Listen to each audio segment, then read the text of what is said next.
মধ্যে কেউ থাকতে পারবে না। এই পৃথিবীতে যারা এসেছিলেন তারাও চলে গেছে, আমরা আছি, আমরাও চলে যাব, আমাদের সন্তানগুলো আছে তারাও চলে যাবে, আমাদের নাতিপুতি তারাও চলে যাবে। এমন একদিন আসবে এই পৃথিবীটাকেই আল্লাহ তাআলা ধ্বংস করে ফেলবে, ঠিক কিনা জোরে বলেন। এই পৃথিবীর মধ্যে এমন একটা পরিবার ছিল, যে পরিবার সম্পর্কে আল্লাহ তাআলা একটা সূরা নাজিল করেছেন, সুবহানাল্লাহ। পরিবার সম্পর্কে একটা সূরা, পরিবার তার মানে ওই পরিবারটা কত দামি একটা পরিবার ছিল, ঠিক কিনা বলেন। আমাদের পরিবারের মধ্যে একজন ভালো মানুষ থাকে, আমাদের পরিবারের মধ্যে একজন খারাপ মানুষ থাকে, ভালো খারাপ মিলাই আমাদের পরিবার, কথা বলেন ঠিক কিনা।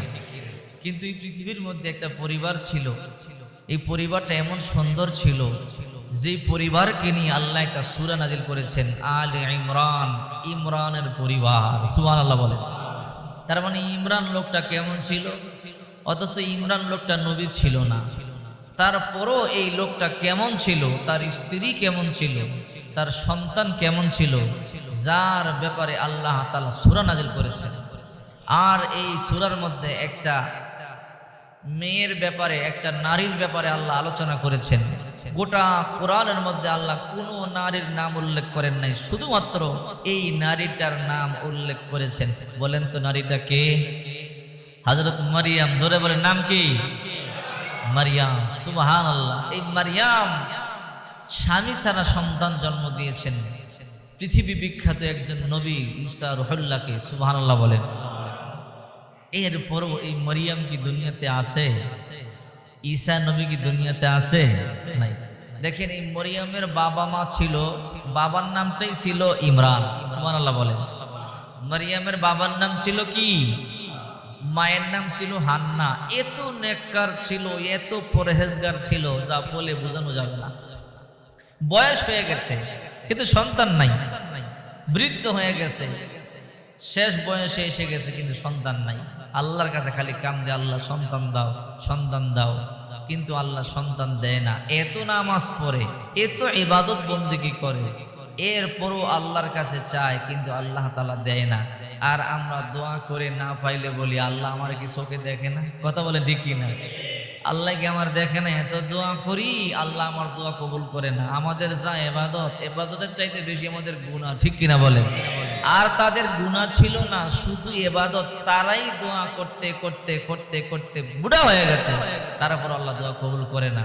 এই জন্য দোয়া করে অধৈর্য হওয়া যাবে না, ধৈর্য ধারণ করতে হবে। আপনার কল্যাণের দিকে আল্লাহ তাকিয়ে আছে। এই দোয়ার ফজিলতটা আপনার যখন বেশি কল্যাণ হবে তখন আল্লাহ দান করবে, সুবহানাল্লাহ বলে। মারিয়ামের বাবার নাম ইমরান। এই ইমরানের ব্যাপারে আল্লাহ সূরা নাজিল করছে, ইমরানের পরিবার। ইমরানের পরিবারকে নিয়ে আল্লাহ সূরার মধ্যে আলোচনা করেছেন। পরিবারটা কেমন ছিল? যদি ওই পরিবারের মতো আমরা জিন্দগি গঠন করতে পারি, তাহলেও আমরা আল্লাহর প্রশংসার পাত্র হব, আমরাও জান্নাতি হব, সুবহানাল্লাহ বলে। মারিয়ামের মায়ের নাম ছিল হান্না। দুইজনই বড়ই পরহেজগার, ইবাদত বন্দেগী করতে করতে বার্ধক্য চলে এসেছে। একদিন স্বামী আর স্ত্রী দুইজনে ঘরের সামনে বারান্দায় বসে গল্প করে, হঠাৎ করে তাকাইয়া দেখে গাছের মধ্যে দুইটা পাখি তার বাচ্চার মুখের মধ্যে খাবার দিতেছে, সুবহানাল্লাহ বলে। এই দৃশ্য দেখে মারিয়ামের মা হান্না চোখের পানি ছেড়ে কান্না শুরু করে দিছে। মা তার সন্তানকে কত ভালোবাসে, মা তার সন্তানকে কত মোহাব্বত করে। মা আদর করে করে সন্তানের মুখের মধ্যে খাবার তুলে দেয়। যদি আমার একটা সন্তান থাকতো, আমি আমার সন্তানটার মুখের মধ্যে খাদ্য তুলে দিতাম। ওই দিন আবেগ ভরা অন্তর নিয়ে চোখের পানি ছেড়ে স্বামী আর স্ত্রীর সাজদায় পড়ে কান্না শুরু করতে, সুবহানাল্লাহ বলেন। আয় রব্বুল আলামিন, আমাদেরকে তুমি একটা সন্তান দান করো। রব্বুল আলামিন, আমাদের ইন্তেকালের পরে আমাদের জন্য দোয়া করবার মানুষ যদি দুনিয়ার মধ্যে না থাকে, আল্লাহ কেমন দেখা যায়, তুমি একটা সন্তান আমাদেরকে দান করো। হান্না আর ইমরান দুইজন চোখের পানি ছেড়ে ছেড়ে কান্না শুরু করে দিল।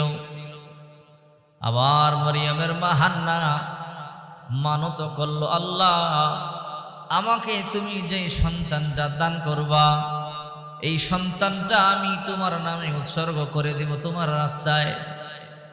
এই কথা যখন বলল, আল্লাহ তাআলা দোয়া কবুল করে আল্লাহ তাআলা তাদের সংসারে সুন্দর একটা সন্তান দান করেছে। তখন মারিয়ামের মা গর্ভবতী হল। দেখেন আল্লাহ পাক কি বলেন, ইদ ক্বালাত ইমরাতু ইমরান রাব্বি ইন্নী নাযারতু লাকা মা ফি বাতনি মুহাররারান ফাতাকাব্বাল মিন্নি ইন্নাকা আনতাস সামিউল আলিম। ইমরানের স্ত্রী হান্না যখন বলল, হে আমার রব, আমার পেটের মধ্যে যা আছে আমি তা তোমার রাস্তায় উৎসর্গ করে দিলাম।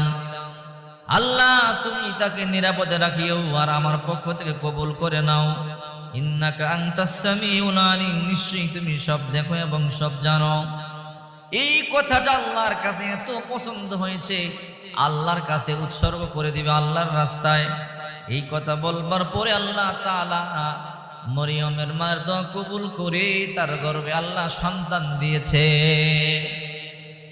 এখন মরিয়মের মায় মনে করছে হান্না যে আমি যে দোয়া করলাম আল্লাহর রাস্তায় উৎসর্গ করব, নিশ্চয়ই আল্লাহ আমারে পুত্র সন্তানই দান করবে, এরকম একটা নিয়ত অন্তরের মধ্যে ছিল। কিন্তু মরিয়মের মা যখন সন্তান প্রসব করলো, ফালাম্মা ওয়াদআতহা ক্বালাত রাব্বি ইন্নী ওয়াদআতুহা উনসা, সে কন্যা সন্তান প্রসব করলো আর বলল, হে আমার রব, আমি তো কন্যা সন্তান প্রসব করেছি। আল্লাহ তাআলা বলেন, ওয়াল্লাহু আ'লামু বিমা ওয়াদআত, সে কি প্রসব করেছে আল্লাহ তাআলা ভালো করেই জানে। মারিয়ামের মা মরিয়মকে জন্ম দেওয়ার পরে চোখের পানিগুলো সারিয়া কান্না শুরু করে দিল। আল্লাহ, আমি মনে করেছি আমার পুত্র সন্তান হবে, সন্তানটাকে বাইতুল মুকাদ্দাসে উৎসর্গ করে দেব। আল্লাহ তোমার রাস্তায় আমি তাকে উৎসর্গ করব, মসজিদের খেদমত করবে, মসজিদ ঝাড়ু দিবে, মসজিদের খেদমত করবে। ও মালিক, আমাকে কন্যা সন্তান দিয়েছো, আমি কন্যা সন্তানটাতে কি করব? আল্লাহ পাক রব্বুল আলামিন বলেন, ওয়ালাইসা যাকারু কাল উনসা, হ্যাঁ মারিয়ামের মা কান্না করবো না, চিন্তা করবো না, আমি তোমাকে এমন একটা কন্যা সন্তান দান করেছি যার মতো দুনিয়াতে কোনো পুরুষ সন্তান নাই। সুবহানাল্লাহ। আরে এমন দামি কন্যা সন্তান দিছি যে কন্যা সন্তানটার মতো তো দামি পুরুষও নাই। দেখেন আল্লাহ তাআলা নারীদের দাম কত বাড়াইয়া দিছে। সুবহানাল্লাহ বলে। এরপরে ওয়া ইন্নী সাম্মাইতুহা মারইয়াম, আল্লাহ তাআলা বলে, রে হান্না, আমি আল্লাহ নিজে তার নাম রাখিয়া দিলাম মারইয়াম। সুবহানাল্লাহ। তার মানে মরিয়ম নামটা আল্লাহর কাছে কত পছন্দ। আপনাদের যদি কন্যা সন্তান হয় অথবা নাতিন হয়, নাম রাখবেন মারিয়াম। এই নামটা স্বয়ং আল্লাহ নিজে রাখছে, এই একটা নাম। আর আমাদের নবী সাল্লাল্লাহু আলাইহি সাল্লামের নাম আহমদ, এই নামটাও আমাদের আল্লাহ নিজে রাখছে। সুবহানাল্লাহ বলেন। শুনলে আশ্চর্য হবেন, এই মারিয়ামের সাথে জান্নাতে আমাদের নবীর সাথে আল্লাহ তাআলা বিবাহ পড়াবে। সুবহানাল্লাহ বলেন। বিশাল বড় ধুমধাম হবে, নাচ হবে, আনন্দ হবে, ফুর্তি হবে। দুনিয়ার মধ্যে নাচ গান করা হারাম, আনন্দ ফুর্তি করা হারাম, দুল তবলা বাজানো হারাম, আতশবাজি হাত বাজানো হারাম। কিন্তু জান্নাতের মধ্যে হাদিস শরীফের মধ্যে আসছে নাচ হবে, গান হবে, ডান্স হবে, জান্নাতের মধ্যে আতশবাজি হবে, জান্নাতের মধ্যে আনন্দ হবে। মারিয়াম আর বিশ্বনবী মুহাম্মদ সাল্লাল্লাহু আলাইহি ওয়াসাল্লামের বিয়ে হবে, চলন হবে, বরযাত্রী হবে। নবীদের যে সমস্ত উম্মতগুলো জান্নাতে যাবে, তারা আল্লাহর পয়গম্বরের ওই বিবাহের বরযাত্রীতে শরীক হবে। সুবহানাল্লাহ। ওই বরযাত্রীতে শরীক হওয়া দরকার আছে না নাই? আরে এক হাদিসের মধ্যে আছে, রাসূল করিম সাল্লাল্লাহু আলাইহি ওয়াসাল্লাম বলেন যে জীবনে জন্মের পরে দাড়ির মধ্যে একবারও খুর লাগায় নাই, শুধু ওই সমস্ত আমার উম্মতদেরকে বাঁচিয়া বাঁচিয়া ওই দামি বিবাহের মধ্যে বরযাত্রীর নির্বাচন করা হবে। খুর লাগাইছেন জীবনে? কি লাগাইছেন? যারা লাগাইছেন ওই বরযাত্রীর আশাবাদ দেন, আর যারা লাগান নাই তারা ইনশাআল্লাহ ওই বরযাত্রীতে যাবেন। এমন বরযাত্রী না, সাধারণ বরযাত্রী না, বিশাল বিশাল। আরে কি যে আনন্দ হবে, কি যে ফুর্তি হবে, কি যে মজা হবে। শত শত হাজার হাজার বছর কেটে যাবে, টেরও পাবেন না। সুবহানাল্লাহ বলেন। ওই বিয়া পড়াই মুখে স্বয়ং রব্বুল আলামিন। সুবহানাল্লাহ বলে। স্বয়ং আল্লাহ পাক রব্বুল আলামিন সেই বিয়েটা করাবে। কেমন বিয়েটা হবে? সাধারণ বিয়ে নেই। এরপরে যখন মরিয়ম যখন জন্মগ্রহণ করলো, আল্লাহ পাক রব্বুল আলামিন বলে ওয়া ইন্নী সাম্মাইতুহা মারইয়াম, তার নাম রাখলাম মারইয়াম। এখন মরিয়ম যখন আস্তে আস্তে একটু বড় হলো, চলতে পারে, হাঁটতে পারে, আল্লাহ তাআলা হান্নাকে স্বপ্ন দেখায়, রে হান্না, তুমি না ওয়াদা করেছো তোমার সন্তানটাকে উৎসর্গ করো। এবার হান্না চিন্তা করে, আমার সন্তানটারে আমি উৎসর্গ করব, ওয়াদা দিয়েছি, ঠিক আছে। মরিয়মের খালুর নাম ছিল জাকারিয়া নবী, বাইতুল মুকদ্দিসের ইমাম ছিল। জাকারিয়া নবীর কাছে গেল। জাকারিয়া নবী হান্নার বোনের জামাই অর্থাৎ মরিয়মের খালু, গিয়ে বলো, দুলাভাই, আমার সন্তান যখন গর্ভে ছিল ওয়াদা করেছিলাম আমি মরিয়মকে আল্লাহর রাস্তা উৎসর্গ করব। এখন আমি আমার কন্যা সন্তানটাকে মসজিদের মধ্যে রাখিয়া যাইতে চাই। আমার কন্যা সন্তান মসজিদ ঝাড়ু দিবে, পরিষ্কার করবে, ওযুখানা পরিষ্কার করবে, দেখাশোনা করবে। কিন্তু আমার চিন্তা, আমি যে আমার কন্যাকে রাখিয়া যাব, কার জিম্মাদারিতে রাখিয়া যাব? এই দামি সুন্দর কন্যা সন্তানটার জিম্মাদারি নেওয়ার জন্য মসজিদের প্রত্যেকটা মুসল্লি কয় আমি নিব, তার দেখাশোনা করব। কিন্তু সবাই যে বলে কাকে দেওয়া হবে। এবার জাকারিয়া পয়গম্বর বলে, আপনারা থামেন, আপনাদের প্রত্যেকের হাতের মধ্যে একটা করে লোহার কলম দেওয়া হবে, লোহার কলম। সবাই পানির মধ্যে ছাড়বেন, যার কলমটা বেশি থাকবে তার জিম্মাদারিতে তাকে দেওয়া হবে। সুবহানাল্লাহ বলেন। আচ্ছা, লোহার কলম কি বেশি থাকে না নিচে চলে যায়? আমরা যদি লোহার কলম সারি, লোহাটাকে বাইশা থাকবে না নিচে চলে যাবে? নিচে চলে যাবে। প্রত্যেক মুসল্লির হাতের মধ্যে একটা করে লোহার কলম। লোহার কলম সবার হাতের মধ্যে দেওয়ার পরে সবাইকে নিয়ে নদীর মধ্যে গেল। আর বলল, শুধু বাসিয়া থাকবে তা নয়, স্রোতের উল্টা দিকে উজান দিকে চলবে, দৌড়াবে। যার কলমটা বাসিয়া থাকিয়া স্রোতের উজান দিকে দৌড়াবে, তার জিম্মাদারিতে মরিয়মকে দেওয়া হবে।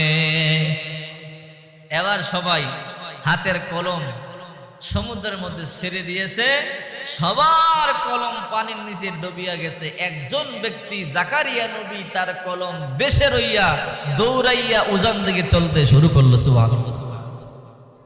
সর্বসম্মতিক্রমে সিদ্ধান্ত হইল এই মরিয়মের দেখাশোনা করবে জাকারিয়া নবী। সুবহানাল্লাহ বলেন।